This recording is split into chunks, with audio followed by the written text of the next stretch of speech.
Today I'm continuing to share with you the Cloud Control 13C setup. Uh, in this video, I'm going to go through the steps 3 and 4.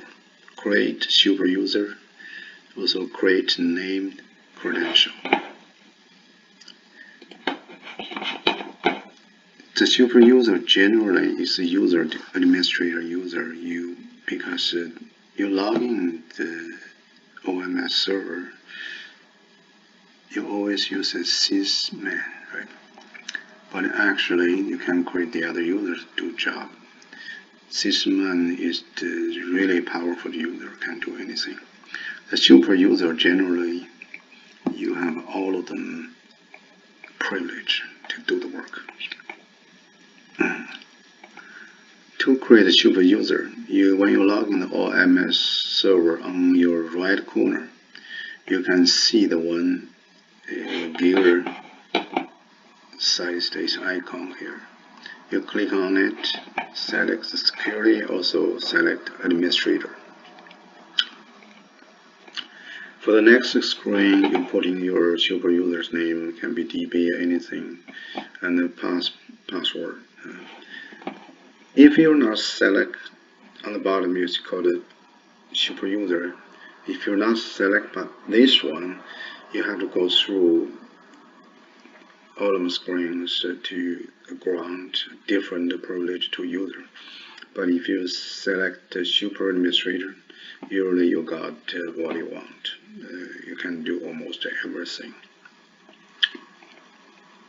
Next page asks you what resource privilege what you want. This time is fine. Super user probably already has what they want. So that is generally we give to super user.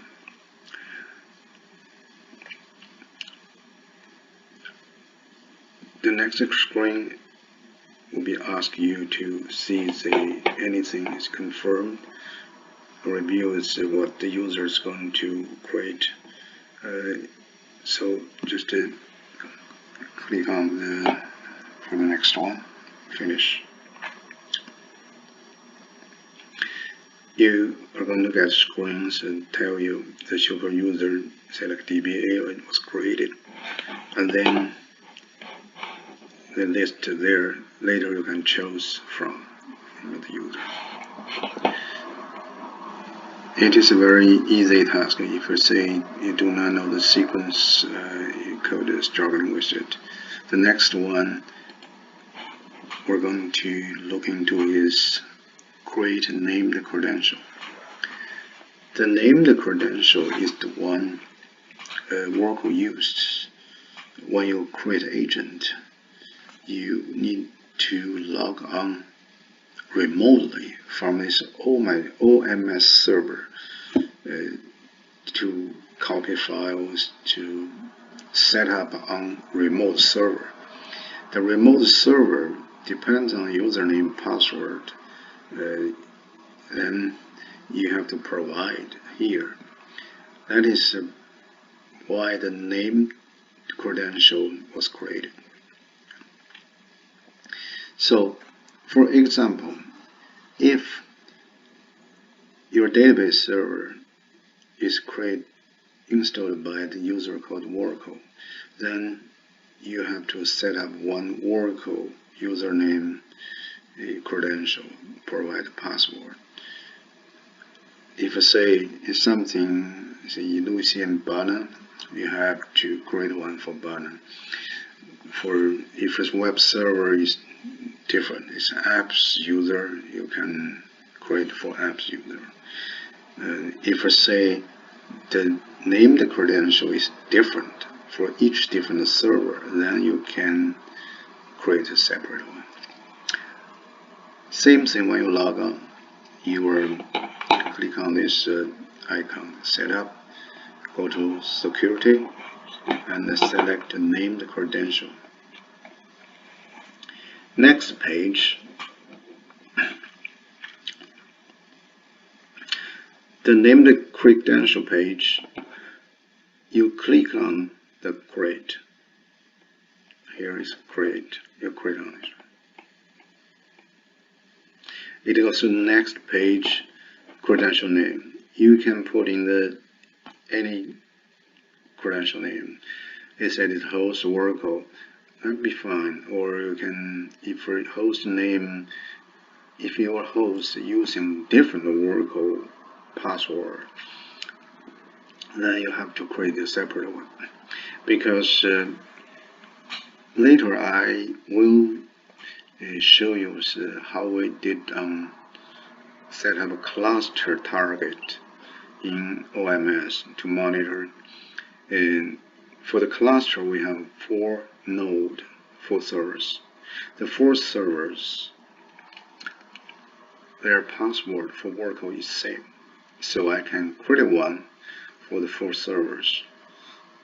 And then in this moment, you probably not choose the target. You're going to choose the called global. It can use it for the others, not only one server. The username is Oracle, and the login password on those servers you put in here. Access control card. Which card is going to control those? Then you got a grant privilege for this user. You click on the search here. When you click on the search, you got next screen. Next screen, there are some users. Like we already did super user for the DBA. Then you select this one. You can select this one. When you select this one, the user created, right? User created, and then the next one is going to simple test. For this moment, actually, you really cannot do a lot of tests. The reason is there's no single server has agent on it. But however, you can do that. You click on the test and save. You got an error. Said because there's no server with agent on it. So then you just click on the save for later use. So this is the 2 things already done for today. The next time we're going to go through the other task follows number 5, which is to create agent. When you have agent, you have to use the named credential to create it. Talk to you later.